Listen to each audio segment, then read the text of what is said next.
Vilafant ha celebrat el Carnaval aprofitant una assolellada tarda de dissabte. Carrosses, comparses i disfresses individuals s'han concentrat davant l'escola Solivent a 3:45 i mitja horeta després ha començat la rua pels carrers del casc antic.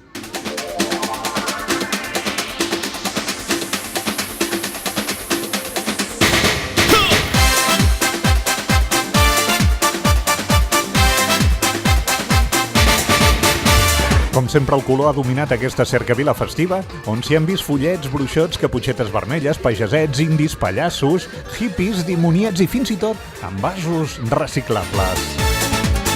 La recompensa al final de la rua ha estat una xocolatada i al vespre s'ha fet una botifarrada popular. Petits i grans han passat una jornada divertida i rítmica a Vilafant.